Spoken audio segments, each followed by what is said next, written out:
new post-war Old Dutch cleanser, famous for chasing dirt, presents Nick Carter, famous for chasing crime.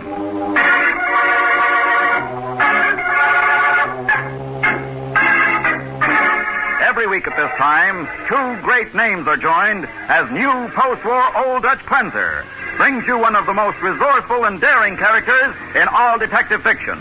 Nick Carter, Master Detective.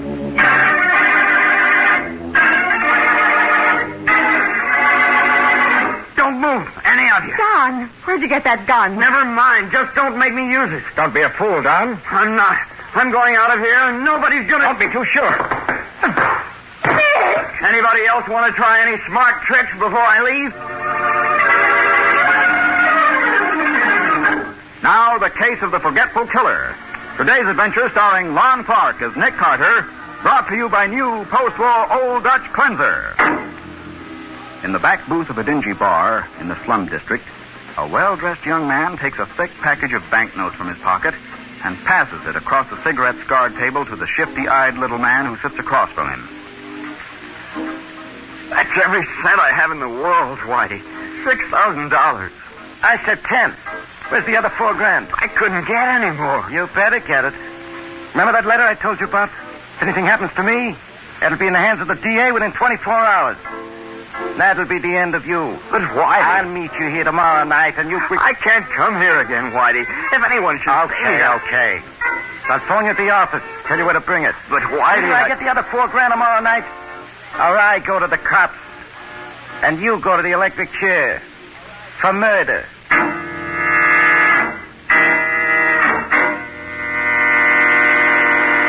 John, if there were any way I could raise the money for you, I would. You know that. Oh, I know, Chris. I wouldn't have asked you, except I've tried everything else. You're the only real friend I've got. Sure. Now, when you need me, I can't come through. Oh, I don't know what I'm going to do. Whitey phoned me about an hour ago. I promised to have the money at the corner of 1st and Water Streets at 1 o'clock tonight. I've got to have it there. But why, Don? What's he got on you? You can tell me. No, Chris, I don't want to talk about that. But if Whitey ever tells the cops who I really am, it's the end of everything. And that little rat's got me tied hand and foot. You mean that letter to the district attorney? Yes, but...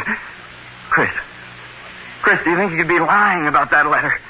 If I thought now, that... Don, you're not getting any crazy ideas, are you? Oh, I don't know. I don't know what I'm thinking. There's only one chance left. Yeah? Mr. Hughes gets back from Washington at 11 tonight. You'll never get him to part with $4,000. If I know our beloved employer, he'll never... But he's got to. It's my last hope. But what if he won't? Then I'll be waiting for Whitey just the same. And it'll be a meeting he'll never forget.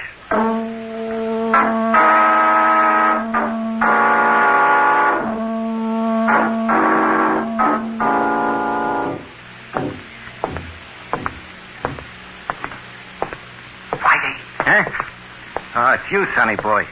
So dark in that doorway, couldn't see you. Okay, where's the $4,000? It's right here. Oh, no, you don't. Let go of that gun. Try and double-cross me with it.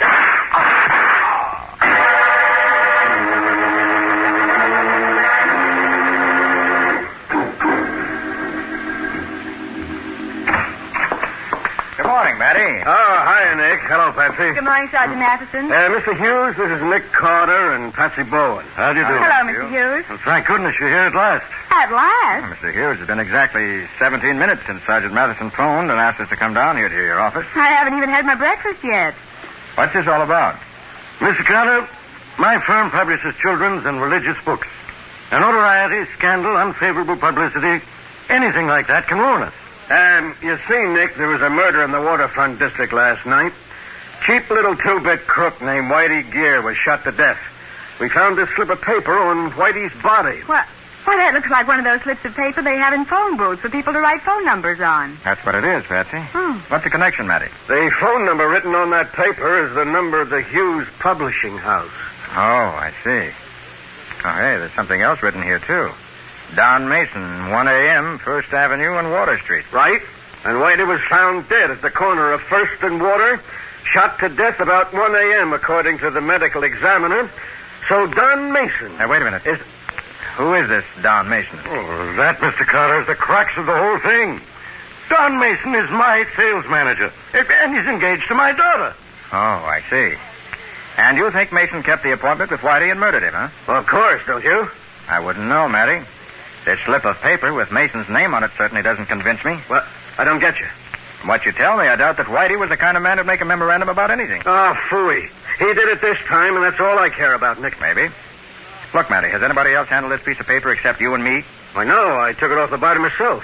What? Then let's put it in an envelope and see that no one else does touch it. Uh-huh. Okay, if you want to. But there's another thing, Nick. Yeah? Whitey was a skinny little runt, but from the looks of things, he must have put up a whale of a fight before he was killed. We found a couple of gray wool threads under his fingernails, like from a gray tweed coat. And Whitey's coat was brown. Oh. Then you think those threads came from the killer's coat during the struggle? Sure, Patsy. What else? Uh-huh. And Mr. Hughes here tells me Don Mason wears a gray tweed coat.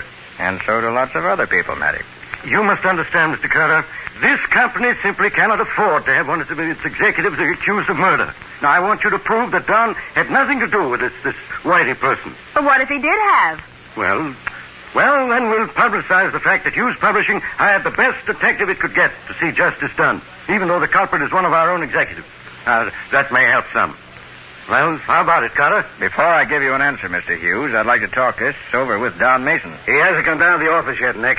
I was just waiting for you to get here before going over to his apartment after him. A good idea, Matty, except that he may leave for the office before we get to his place. Oh, I have an idea. Don shares an apartment with my star salesman, Chris Bentley.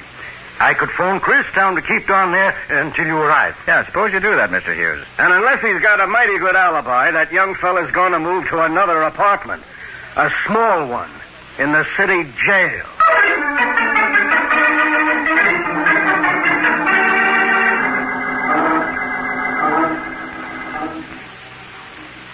Don. Don, wake up. Oh, you're away. Wake up, you dope. Snap out of it. Oh, good morning, Chris. What's the matter? Old man Hughes just phoned that some people are coming to see you. He says to tell you to wait here until they arrive. Okay. Oh, I feel terrible. Don, where were you last night? Huh? Get with it, Don. You didn't get in until after I went to bed, and that was 3 o'clock. Where were you? What? Oh, I don't know. I can't remember. Did you get the money from old man Hughes? Money? What money? The money to pay off that blackmailer. Did you get it? Good grief, Whitey. Yes, Whitey. Did you see him? I can't remember whether I did or not. You mean you had another one of those blackouts? I guess I must have. Now, let's see. I remember eating dinner here at the apartment with you. Yes, and afterwards I went out for a pack of cigarettes. But when I came back, you were gone. And so was that gun you keep in your dresser drawer. What? Oh, Chris, no. What did you do, Don? Why'd you take the gun? You've got to remember. Oh, I can't. I can't remember anything. I went all over town looking for you, but you just disappeared. Well, from the way my head feels, I think I must have been in some bar, but I don't drink. Wait a minute. What are you doing? Looking for your gun. Yeah, here it is in the pocket of your top coat. And Don, 3 bullets have been fired from it. What do you mean, 3 bullets? It wasn't even loaded last time I saw it. Well, it is now. Don, are you sure you didn't meet that Whitey fella? I don't know. I can't remember. Hey, maybe it's the police who are coming here. Maybe Whitey turned me in. Now, get hold of yourself. We haven't much time. What are you doing now? I'm putting the gun on this little shelf over the door in the coat closet. Not much of a hiding place, but it'll have to do until we can get rid of it. Chris, I won't let you get mixed up in Now, this. don't be silly. Now, get this. You never even heard of this Whitey person. You were here all last night. You never left the apartment, understand? Yeah. I never left the apartment. After dinner, you and I played gin rummy and listened to the radio until 3 a.m., and then we went to bed. You were here all last night. And I'll swear to it.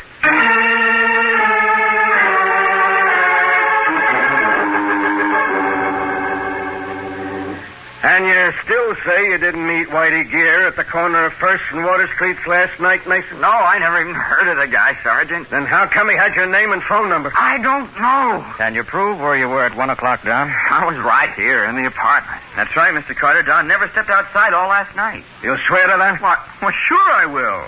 We played gin rummy until 3 a.m. Well, that sounds like a pretty good alibi, Sergeant. Yeah, if it holds up.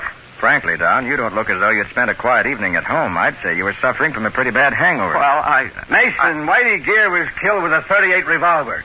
You own such a gun? No. You own a gray tweed coat? Yeah, why? Where is it? Well, it's in the closet, but All right. Don! Oh, darling, Daddy said you were in some kind of trouble. Don isn't in any trouble, Betty. No, honey, it's all right. Hey, wait a minute. Who's this? Betty Hughes, Don's fiancée. Say, you're looking fine, Betty.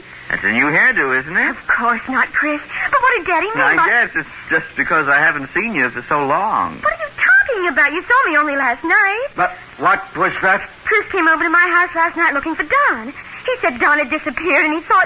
Well... Don, something is wrong. Oh, you are in trouble, aren't you? You bet he is, Miss Hughes.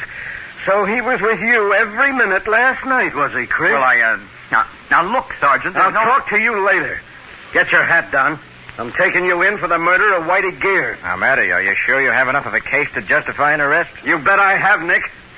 Why would he frame a phony alibi if he wasn't guilty? Oh, Chris, if I'd only known. I tried to tip you off, Betty, but I guess I was pretty clumsy about it. You ready, Don? Yeah. I got my hat. And I got this. Oh, where'd you get that gun? Never mind. Just don't make me use it. Because if I do, somebody's going to get hurt.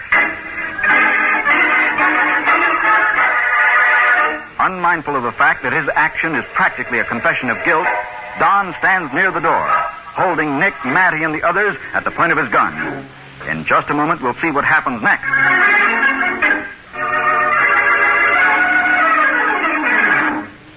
Now, back to the case of the Forgetful Killer. Today's adventure with Nick Carter, brought to you by new post-war Old Dutch Cleanser. Holding Nick, Matty, and the others at the point of his gun, Don stands beside the door to the inner room of the two-room apartment he shares with Chris. Now, get into the bedroom, all of you. Let's do as he says, Matty. No use anyone getting shot. Thanks, Mr. Carter. I want to be sure nobody's going to... don't be too sure.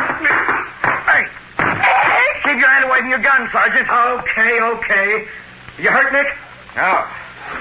Just got the wind knocked out of me. Went down through me. That was quite a stunt, Don. I was a commando in the war. Now, anyone else want to try any smart tricks before I leave? You're playing this awful dumb, kid. I'm playing it the only way I can. Now I'm going to lock this bedroom door. And then I'm getting out of here. And heaven help anyone who tries to follow me.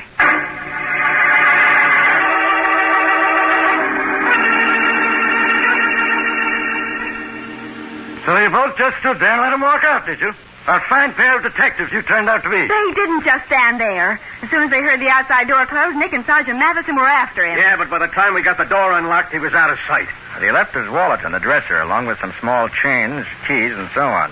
He won't get far without a cent in his pocket. Yeah, he left that gray tweed coat, too. I sent it down to the police lab. And if those threads under Whitey Gear's fingernails came from that coat, we'll know it in a couple of hours, Nick. That young scoundrel... When I think of all I did for him... What did you do for Don, Mr. Hughes? Why, I gave him a job, didn't I? You even promoted him to be sales manager when he wasn't in line for the job, simply because Betty was in love with him.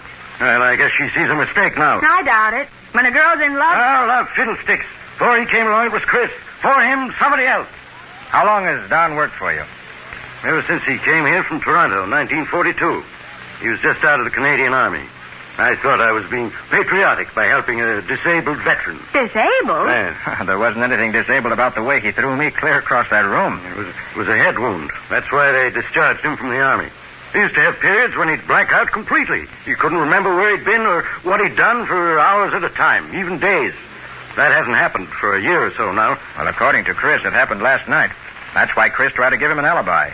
He said whatever Don did, he wasn't responsible. Oh, the guy's just getting ready for a plea of temporary insanity, Nick. But he won't get away with it. Maybe he will, Matty. Unless you can prove a motive. I'll prove the motive. Don't you worry about that. It seems to me the first thing you've got to do is catch him. Yeah, well, I'll do that, too. Every cop in town is on the lookout for him, and 5 will get you 10. We have him rounded up inside of 24 hours.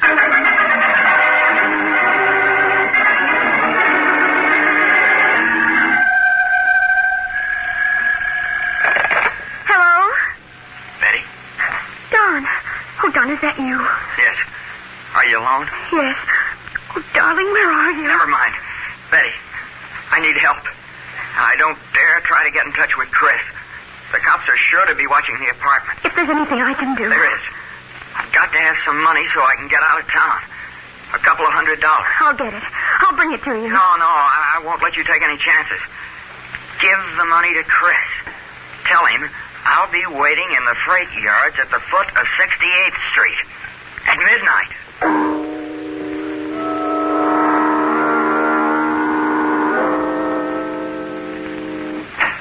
Hey, Nick. Nick, we've got it. Got what, Matty? The only thing that was missing in this case. The motive. Look at this letter. Who's it from, Sergeant? From Whitey Gear, that's who. Whitey. And let's see. There you are.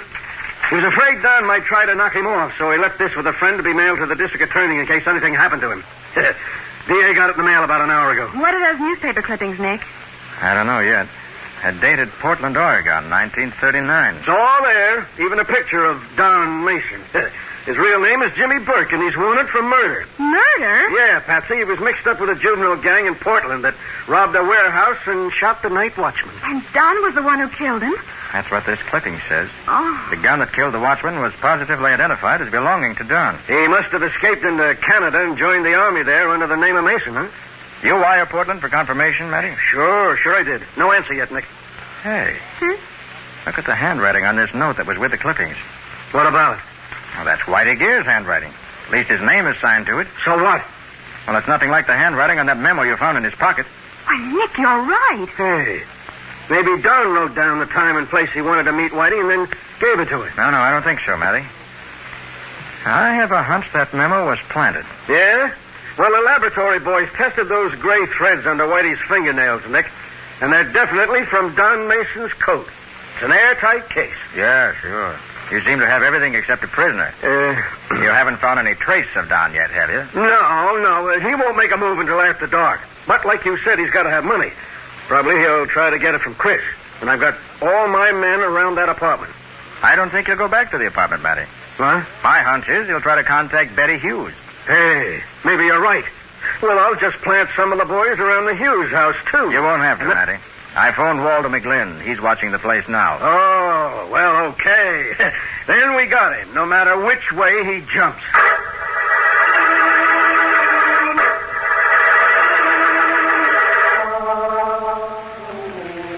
Oh, I think I'll go on home, Nick. It's been a long day. Yeah, it's almost midnight. I know, but I wanted to stick around the office. Hold it. Nick Carter speaking. Oh, Waldo. Huh? What? I see. Where'd she meet him? Betty met Don somewhere? No, she met Chris. Uh-oh. Where? Why, that's the freight yard. Nick, what's happened? Good boy, Waldo. We'll get right on it. Nick, what is it? Betty just met Chris in a cafeteria on the east side and gave him a roll of bills. The getaway money for Don. That's what Waldo figured, so he trailed Chris out of the cafeteria and heard him tell a cab driver he wanted to go to the foot of 68th Street. So that's what you meant when you said the freight yard. Yeah. Chris just left a couple of minutes ago. We hurry, maybe we can get there first.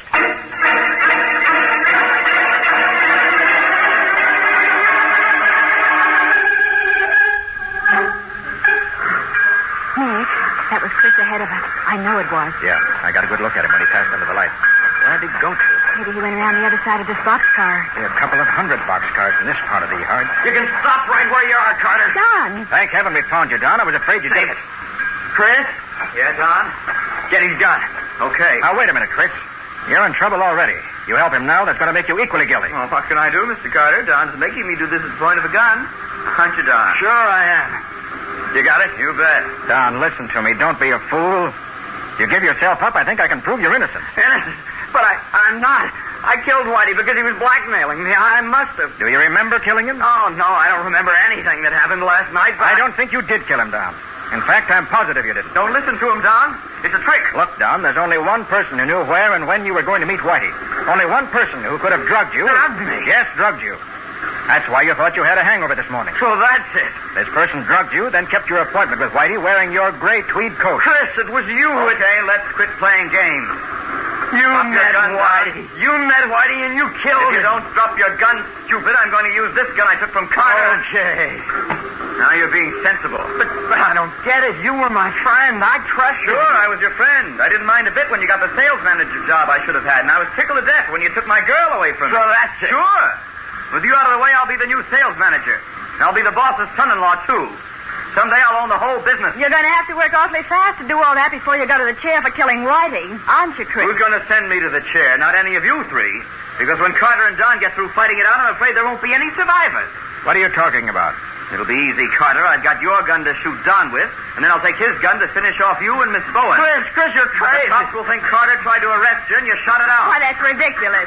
Someone will hear the shot. That freight engine is going to pass on the other side of this boxcar in a few seconds. It'll make enough noise to cover anything, even gunshots.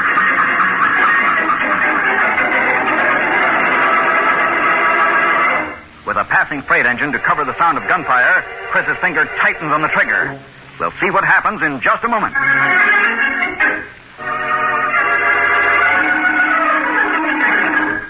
Now for the conclusion of the case of the Forgetful Killer.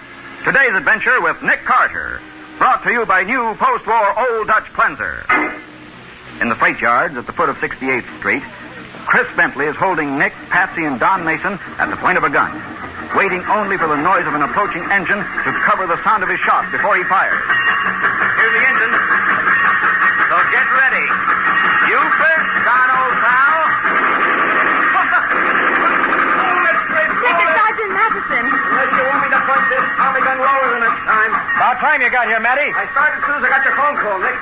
You're not going to take me in? Nick, he's getting away. Not so fast, chum. There. That'll hold you for a while. Good work, Don. Holy mackerel, Don. What did you do to it? Didn't you recognize that stunt, Matty? It's the same one he used on me. And I can tell you from experience that Chris isn't going to do any more running away. Not for a minute or two.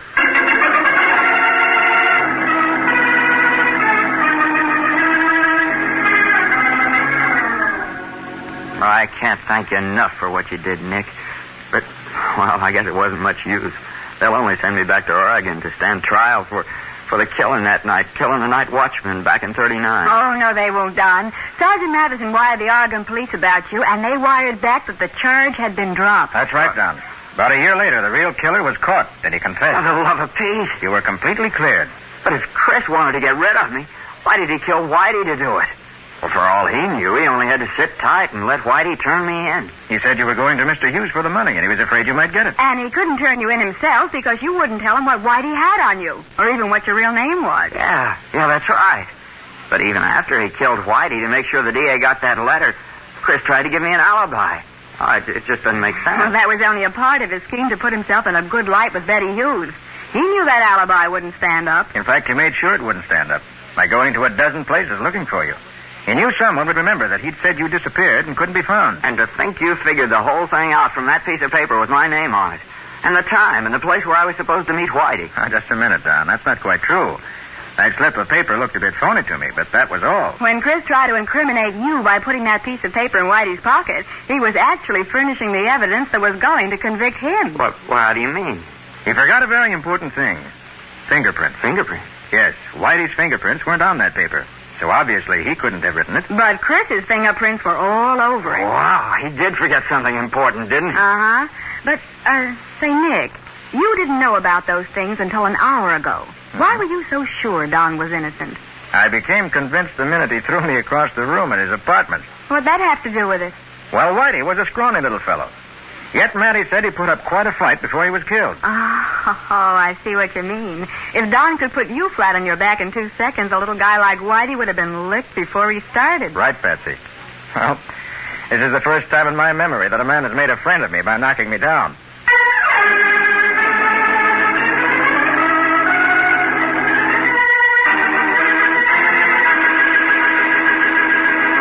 How about the adventure new post-war Old Dutch Cleanser is going to bring us next week, Nick? Well, Ralph, it's about a young fellow who wanted to buy his wife a diamond ring and almost bought himself a one-way ticket to the electric chair instead. And he completely ruined my new look, not to mention almost giving me pneumonia. Well, that was my fault.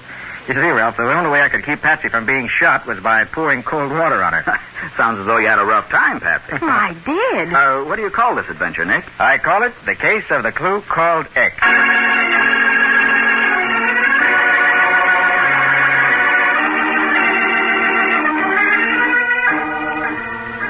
Nick Carter, Master Detective, is presented each week at this time by the Cudahy Packing Company. It is produced and directed by Jock MacGregor and is copyrighted by Street and Smith Publications, Incorporated. Charlotte Manson is featured as Patsy. Ed Latimer plays Matty. Today's script was written by Jim Parsons. Original music is played by Henry Silverne. This program is fictional, and any resemblance to actual persons living or dead is purely coincidental. This is Ralph Camargo saying, when minutes count, use new post-war Old Dutch Cleanser.